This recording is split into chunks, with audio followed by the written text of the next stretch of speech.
Let's talk, heart to heart, chatting about your spiritual beliefs and mine. This program is where we break the social taboo of never discussing our heartfelt beliefs.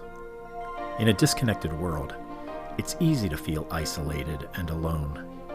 Rare are the moments to talk deeply with close friends about things that matter most. I find these conversations less common lately, partly because my friends aren't as close and partly because my beliefs seem so varied from the beliefs of others. I'm afraid of rejection. I'm afraid of offending someone, and frankly, I'm afraid to find out that my beliefs are not consistent with reality. Unfortunately, people affected by disability often have less opportunity to make individual choices regarding spiritual practices and traditions than the general population.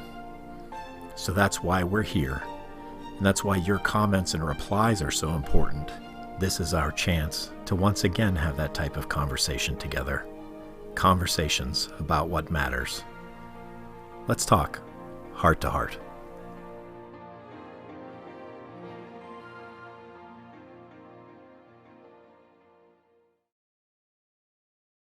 Hello.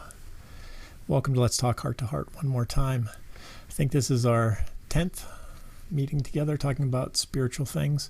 Thanks for coming by and visiting each week and making your comments below. Really appreciate that.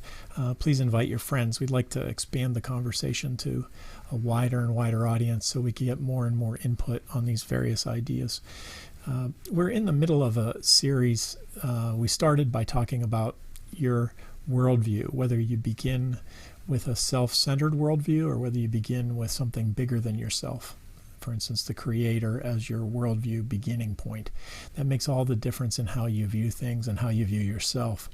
We then moved into looking at the trouble of pain, which is really a significant struggle for every person, and every philosophy and every theology has to deal with why evil exists, why struggles are inevitable and troubles. This week we want to take a look at the possible benefits. We've been looking for a few weeks at that, and we're in the third week of that. Last week we looked at that it strengthened our faith, and so let's look at the comments from last week. How has God been faithful in the past was what we looked at. So let's take a look at that. A number of comments that were made. God has been faithful by keeping me safe. God has been faithful by sticking with me even when I turn away from him or from the many messes that he prevented from being worse. Also, one person commented that the ability to use their previous experience, postpartum depression, was able to help other people who are going through similar and difficult trials. Another person recounted the story of a tree falling, and they were really miraculously saved between the branches of a tree that could have killed them easily, but without even a concussion.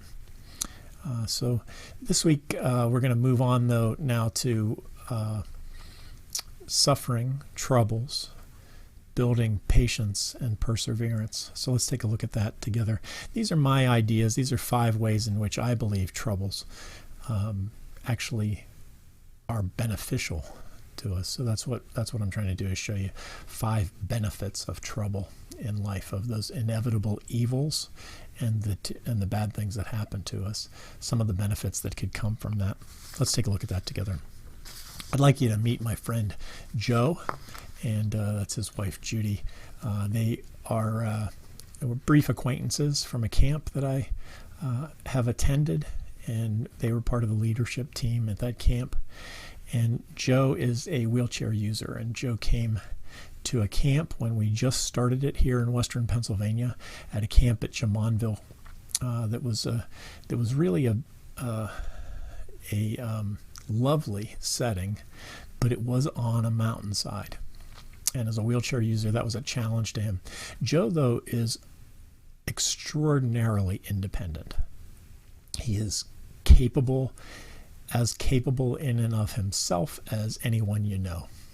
And so not the kind of person who ever wanted someone to be pushing his wheelchair. He was able to move on his own freely and carefully, as long as the environment was acceptable. And it was interesting because, honestly, Joe started off very positive that week, and he's a strong guy. I don't know if you can see, but he's got real strong arms, and I don't think he ever thought that he would have a problem. But as the week wore on, and he dragged himself up and down those hills over and over and over again, everyone at the camp got tired, and Joe did too. And I think that was a hard thing for him, because it's not what he was used to. He was used to completely making it. I think there were even a couple times where he had somebody help him up the hill, and that had to be a terrible blow to his ego. What he probably didn't know was that all of us were struggling. You didn't have to be in a wheelchair to be struggling walking up and down those hills. That we were all worn out, and that we were all looking for help and assistance going up. We would use golf carts and things like that. But Joe was inside his own shell and inside his own self. And I really think he had a terrible time in the end of it. He put on a good face, and he was a good leader, and he kept it going. But I think it didn't go well. In fact, if I'm not mistaken, he said he was never coming back a bit later, that he would never be back at a camp in that location again. It was a struggle that he wasn't used to, and a struggle that he had to do in front of a whole bunch of people. And he was used to succeeding in front of people. And I think probably in his own mind, more than even in the rest of our minds, he wasn't succeeding the way he intended to. This, to me, is a picture of struggle. I appreciate you, Joe, allowing me to tell that story. It's a picture of the struggle that we all go through. We have a self-concept, and problems come, and they challenge how we see ourselves. And suddenly we're saying things and thinking things and feeling things that are not our self-concept. And that was Joe that day. He was being challenged. That reminds me of a Bible verse that I'd like to show you. James 1:2-4. Consider it pure joy, my brothers, whenever you face trials of many kinds, because you know that the testing of your faith develops perseverance. Perseverance must finish its work so that you may be mature and complete, not lacking anything. The biblical concept is that testing of your faith brings patience, brings perseverance. That as we struggle, the testing of faith is the thing that develops the perseverance in us. And that's a hard thing to realize, that it's struggle and trouble that brings improvement. And it begs the question, you see, inside of us. This is one answer, I think, to the question, why me? Why does this happen to me? Why is this bad thing happening to me or my environment? Why am I stuck in this spot? In Joe's place, why was he put on a mountain that was going to break him physically in a way that he really hadn't been challenged like before? But the answer is because it developed perseverance physically in him. And it made him stronger over time if it didn't break him. That's the way it is with faith too. When various troubles and struggles come into your life, there's an opportunity for you to allow it to build perseverance, to build patience in you. It's a kind of discipline. It's a kind of sort of like lifting weights. It's a struggle that brings the benefit of perseverance. But that's really a hard question. In fact, I looked at why me on the internet, and You don't find it very easily. You don't find answers. A lot of people are asking the question, why me? But you don't find the answers. And I want to suggest to you that part of the reason why me is so that you can go through the struggle, build your own perseverance, and you can have empathy when other people are going through those struggles, and you can help. Why me? So that you can be of benefit, so that it strengthens you, strengthens your faith.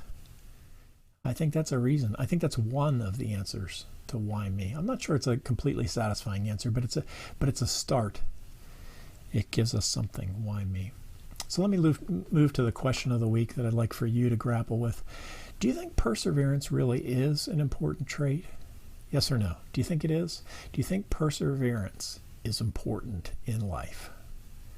And if so, why? And if not, why not? I'm interested in your view of perseverance and what is important about perseverance.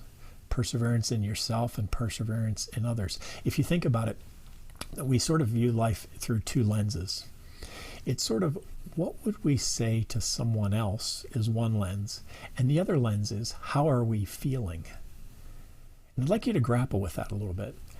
How do you feel when you're having to persevere through something really hard? Somehow it's easier to give other people advice than to take the advice that we would give. It's a struggle to believe enough that you think it applies to yourself.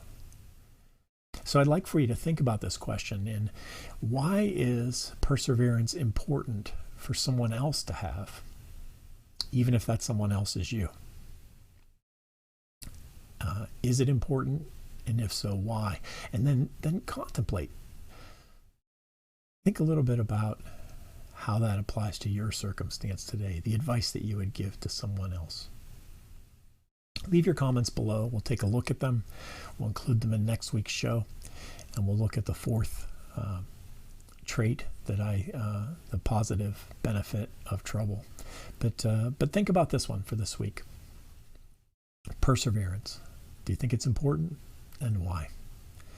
It's so nice to see you. Thanks for stopping by. Please leave your comments. That's a really important part of the show. It's the way the show moves is from the comments below.